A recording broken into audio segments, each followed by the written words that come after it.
Futbolli luhet në fush, futbolli luhet me kamp, futbolli luhet me top, futbolli tek e fundit shënojnë pikët.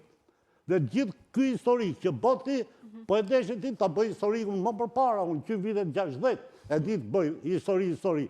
Po kjo, në moment që Tirana s'ka nevoj për histori, ka nevoj të korrigjoj ato që ka, se s'ka kohë, çdo ndeshje për Tiranën është vendimtare, nuk është që ka kohë ta korrigjoj.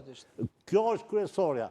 Dhe tjetra është për të ardhur keq që Tirana nuk ka kokë, nuk di për çfarë lu, nuk di ku lu, nuk di pse lu. Nuk ka logjik në lojë.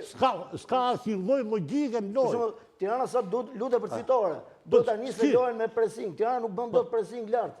Nuk bën dot, nuk del dot marrë tjetat e turistëve që ka pas Tirana. Këtë nuk është faj i këtij shehet që ka ardhur. Ka të gjithë. Ai ka marrë barë mas guri, u vendosën gur mas guri, edhe u bën kjo Tiranë që është. Trajneri do të shojë Tirana nuk është më punë trajneri, s'është më punë trajneri. Po Tirana Presim edhe pak Samantin se si është situata tek futbolli i femrave. Te futbolli i femrave ne po presim të fitojmë kampionatin tani, dolëm në finalet të kupës.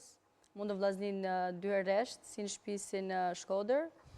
Kampionati po shkon shumë mirë, fokusion është që të fitojmë kampionatin në fund, po i marrim ndeshjet me radhë.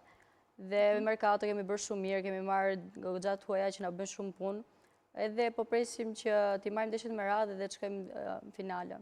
Jeni ambientuar me futbollistët e huaja që kanë ardhur në ekipin tuaj? Po, mundohemi që të përshtatemi me ato, të ndihmojmë me njëra tjetrën edhe të shkojmë sa më mirë edhe të fitojmë ndeshjet. Si ke raporti Samanta me ndjekshmërinë e futbollit, po themi të elitar të dimeve, duke qenë se dhe vetë futbolliste, pra ke atë backgroundin e mjaftueshëm, po themi, ose tifozë më këje njëherë? Se do thotë pse s'ka bërë. Çdo ndeshje vetëm Po te prisë udhë që ta bëja pas pak. Teuda do ndryshoj një ekuilibër këtë vit, sepse duke qenë se i ndjekin për çështje profesionale, skuadra e Teudës për herë të parë në historinë e saj është në finalen e kupës. Dhe kur e bën që mund një vllazni që vllaznia ka një dominim të frikshëm. Dhe mjafton të përmendesh që ka një lojtar aty si Megi Doçi që është mbi tjera në gjitha parametrat, me gjithë respektin për dhe kur Teuda e bën këtë me një trajner ekspert atje, si Arjan Sheta pra, që njeh të mira të Fanel, por investimet atje dhe lojtarët e huaj që kanë ardhur e kanë bërë këtë skuadër shumë të fortë, jo vetëm në Përgarën, se është tani favorite për fituar kupën, që do të luajë një takim mos gaboj në muajin maj, por edhe në kampionat, sepse ka një vllazni që dobësohet pak me largimet që ka patur, por edhe Gramsha dhe Apollonia janë 2 skuadra të tjera që kanë ambicie të mirë investuara dhe që kampionati do të bëhet shumë interesant. Pra po ecën kampionati. Po ecën goxha, investimet e fundit që ka bërë klubi jon, i ka qëllime shumë serioze dhe pretendojmë që të fitojmë dhe kupën edhe kampionatin të dyja. Në vetvete ke një projekt afatgjatë, Samanta? Po. Okej. Si në kombëtare edhe me ekipin e Teutës. Ke vite që... Po, kam 5 vite, e kam nisur këtë Teuta. E vogël aty e kam nisur, pastaj kam shkuar me kombëtare, me mosha, tani për momentin jam te 19.